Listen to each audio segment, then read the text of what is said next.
여러분 안녕하십니까. 6월 24일 새벽이 됐습니다. 저는 최입니다. 우리 금융시장이 지금 속절없이 붕괴되고 있습니다. 어제 코스피는 다시 폭락해서 2314.32에 장을 마쳤습니다. 환율도 1300원이 무너져서 1301원 80전이 되었습니다. RA 공포, 리세션, 경기 침체의 공포가 반도체 주식엔 시가총액 1, 2위 삼성전자와 SK하이닉스 주가를 폭락시켰습니다. 이 나라 중산층이 붕괴되고 있는 것입니다. 윤석열 정부로서는 취임 직후 고물가, 고환율, 고금리 이 3고 현상을 맞아 지금 속수무책으로 지켜볼 뿐입니다. 재정이 무너져 곳간이 비었으니 더욱 그렇습니다. 경기 침체라는 이 공포의 터널이 짧을 것인가 길 것인가.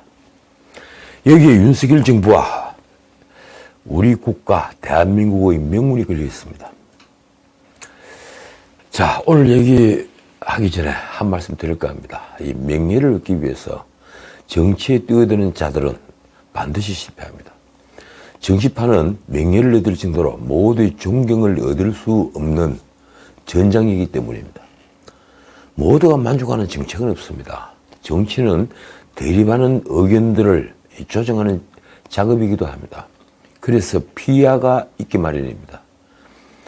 그래서인지 위대한 정치인 가운데 혹독한 평가에 내몰린 이들도 많습니다. 73살에 이 총리가 되어서 재임 13년간 라인강의 기적을 이룬 코나드 아데나워가 대표적인 인물입니다.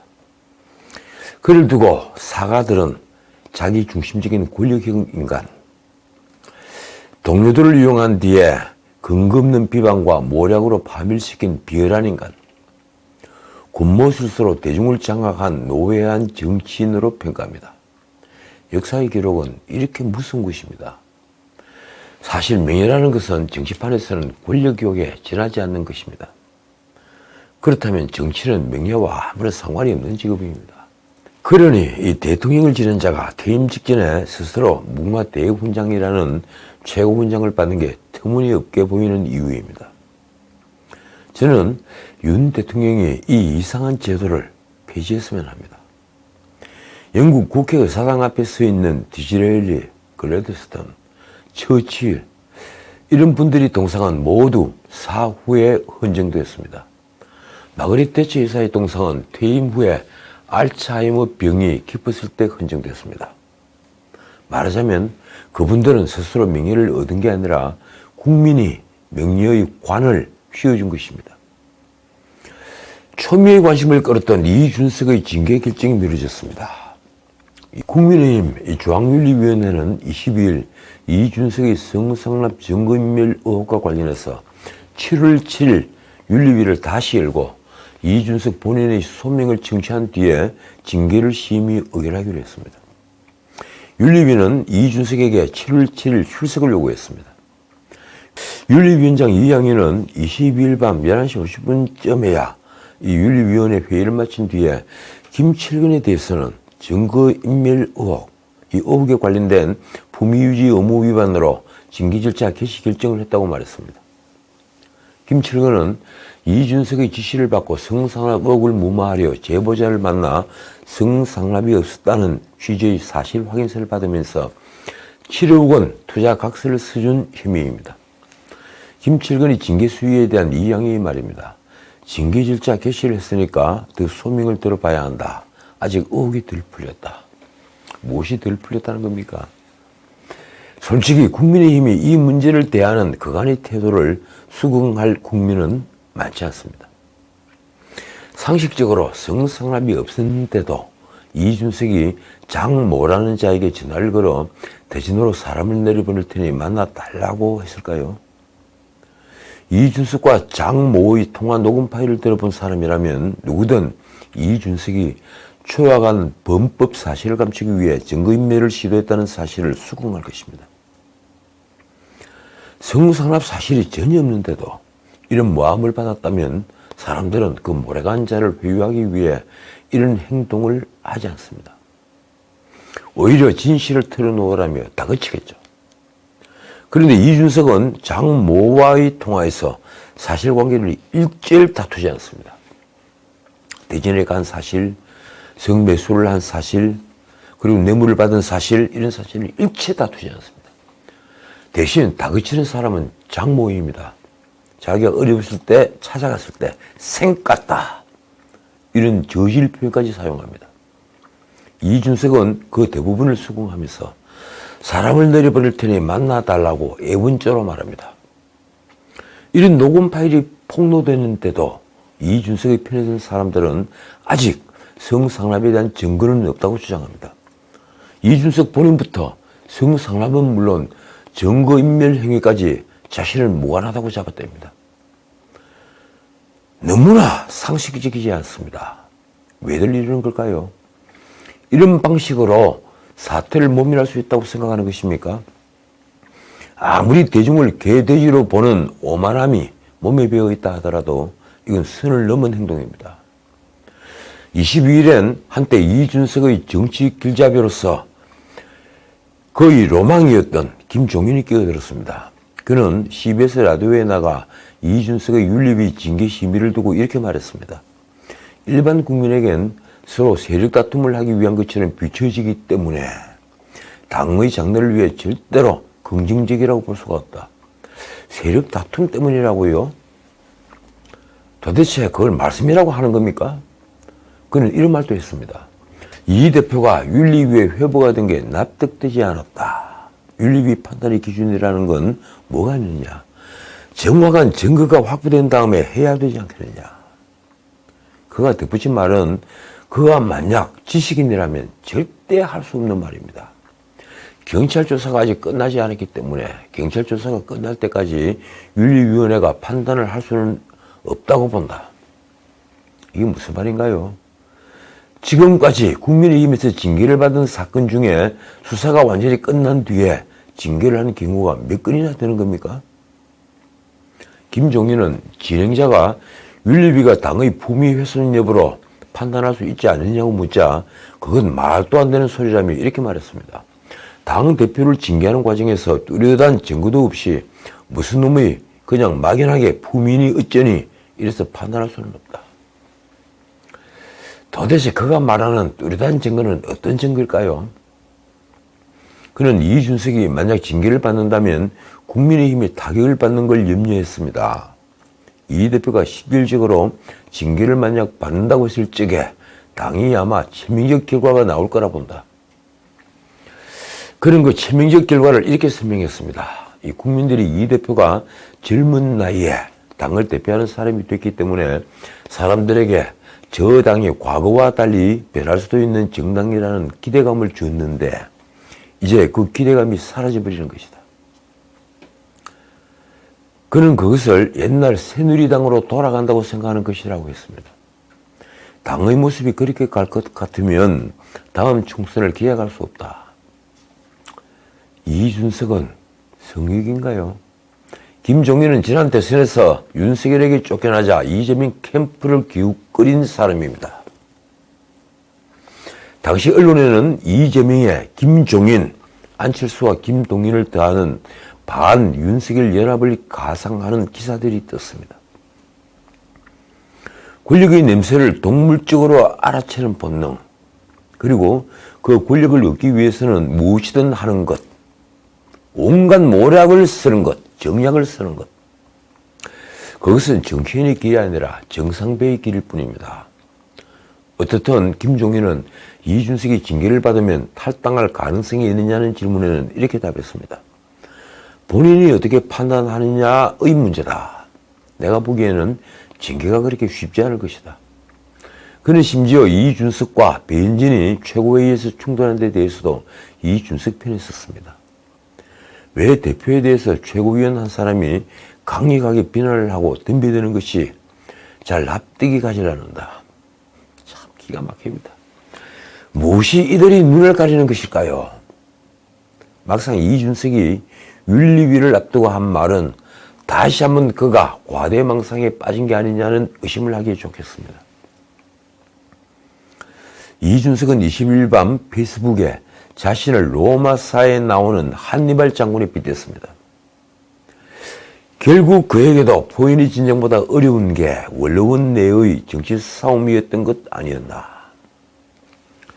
망치와 모루도 전장에서나 쓰이는 것이지 안에 들어오면 뒤에서 찌르고 머리채 잡는 거 아니겠냐. 다들 아시겠지만 포인의 전쟁은 BC 264년에서 BC 146년 사이 로마와 카르타고 간에 벌어진 세 차례의 전쟁입니다.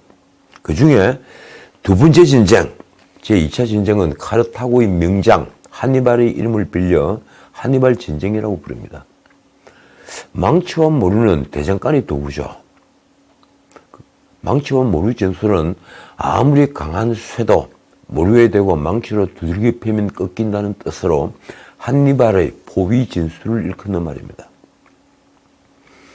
한니발은 카르타고의 식민지 시칠리아에서 태어나는데 그는 2차 포에니 전쟁에서 코끼리 군단을 이끌고 알프스 산맥을 넘어 이탈리아 반도를 공격했습니다. 그러나 끝내 로마를 함락시키지는 못했습니다. 한니발은 전쟁 이후에 원로원의 음모에 휘말려 독주를 마시고 자결한 것으로 전해지고 있습니다. 이 부분은 야사입니다. 자, 이준석이 자신을 한니발에 빗댄 것은 아마도 외부의 전쟁에서는 이겼지만 내부의 적들에게 졌다는 말을 하고 싶어서일 것입니다. 대선과 지방선거를 그가 승리로 이끈 것입니까? 과연 그렇습니까? 아니면 이준석 때문에 두 번의 쉬운 선거를 어렵게 치른 것입니까? 특히 경기도지사 선거 말입니다. 저는 요즘 이준석이 맹랑하다는 생각을 합니다. 참 맹랑합니다. 머리에 든 것 하나 없이 이 정치판에서 정량만으로 설치는 걸 보면 그 젊은 나이에 말입니다. 정말 맹랑합니다. 그러나 하나 확실한 것은 이준석이 자신을 재기 불가능한 정치판 파라고로 만드는 걸 넘어 국민의힘과 윤석열 정부에 지금 짐이 되고 있다는 사실입니다. 그는 다른 길을 탄다든지 비단 주머니를 내보이는 것 같은 잔꾀는 많았지만 그 잔꾀가 대중에게 통하지 않은 것은 소명의식이 없기 때문입니다. 그는 지난 1년 동안 단 한 번도 공동체를 위해 자신을 먼저 희생하는 자기 희생을 보여주지 않았습니다. 그러니 대중은 그에게 감동을 하지 않습니다. 그냥 말이 빠르고 재간이 많은 정치꾼으로 보는 것입니다. 그런데 이 국민의힘에선 윤리위 결정이 미뤄진 것을 두고 다시 여러 반응이 나왔습니다. 이준석 키즈들부터 윤리위에 포문을 열었습니다. 이 청년 최고위원이라는 직책이 있죠. 이 김용태가 한 말이 그의 이야기 짝이 없습니다. 국민의힘 내부의 윤리위고 어디까지나 정당의 목표는 정권 창출에 있다. 그러니까 정권 창출의 목적 아래 움직이는 게 윤리위다. 이건 또 무슨 말인가요? 그는 수사 결과가 나오지 않았는데 당대표의 징계 절차를 개시한 것은 윤리위의 비상식적인 행동으로 해당 행위라고 말했습니다. 정말 기가 막힙니다. 자기가 무슨 말을 하는지 알고는 하는 말일까요? 이 정도의 인식 수준으로 공당의 청년 최고위원을 하는 겁니까? 민주당 박지원을 보면서 느끼는 게 하나도 없는가요? 그런데 하태경도 가세했습니다. 수사 결과를 보고 결론을 내릴 수밖에 없으니 윤리위 회의가 무의미하다. 오신환은 윤리위가 당대표를 모호한 내용으로 징계 절차에 회부한 자체가 비상식적이라고 했습니다. 이러니 이 당사자들 이준석과 김철근은 더 펄펄 뜁니다. 김철근은 윤리위 절차의 정당성을 물고 내려졌습니다. 그가 페이스북에 쓴 글이 이렇습니다. 윤리위는 당무감사 절차를 거친 뒤에야 직접 징계한 건을 회부할 수 있다. 그러므로 절차 위반이다. 이준석 역시 라디오에서 한 말이 이렇습니다. 징계 절차 순서부터 이상하다. 이 성상납이 있었다고 인정되어야 증거인멸이 가능하고 그 다음에 인멸교사가 가능한 것이다. 참 기가 막힙니다. 그는 2주 사이에 본인들이 참고할 만한 뭔가 새로운 게 나오길 기대하는 것 같다면서 다시 기우제식 징계라고 말했습니다.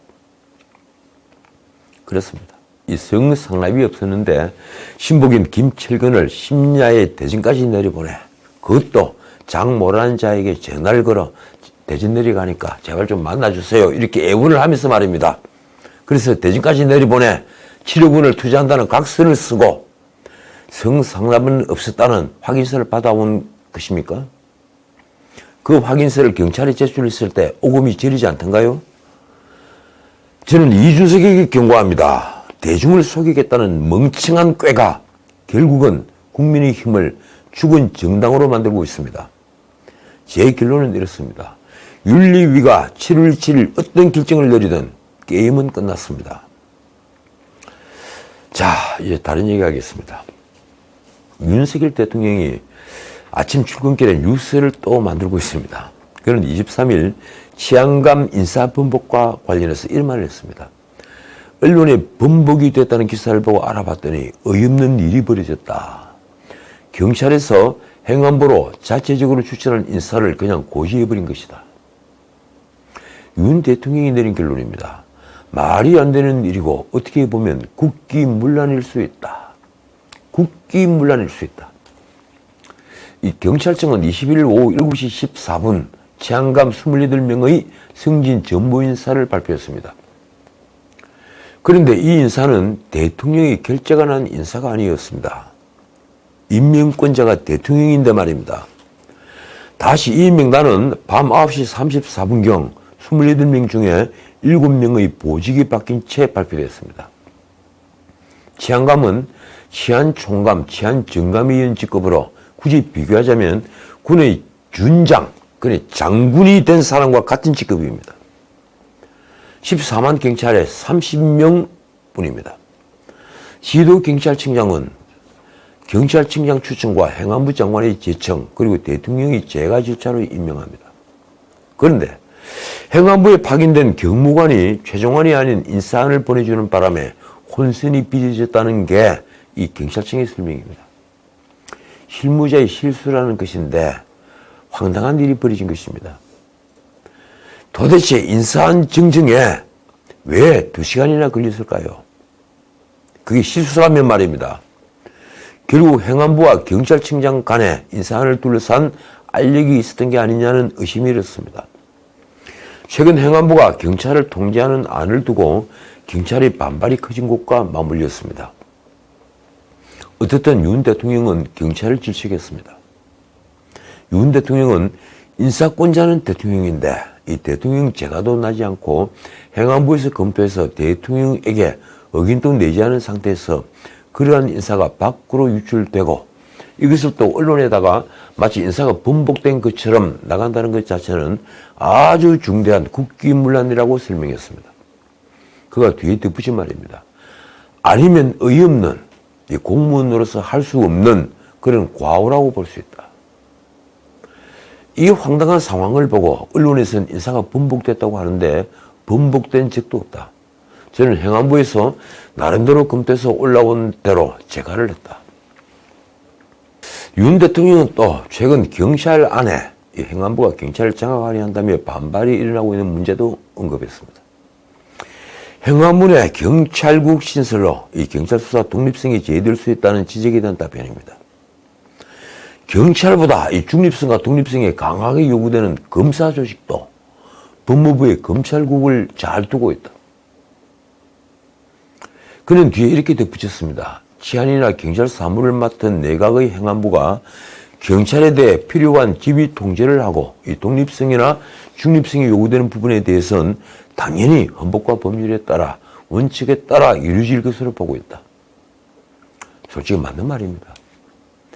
비대적인 경찰권을 대통령이 통제하지 못한다면 누가 통제를 한다는 것입니까? 그런 윤 대통령은 23일 한동훈 법무장관이 검찰총장 없이 검찰 간부 인사를 한 것과 관련해 한 장관을 옹호했습니다. 윤 대통령은 한 장관이 검찰총장이 없는 가운데 검찰 지휘부 인사를 하면서 식물총장 패싱 우려가 나온다는 취재진 질문에 이렇게 답했습니다. 검찰총장이 식물이 될 수 있겠는가? 책임장관에게 인사권을 대폭 부여했다.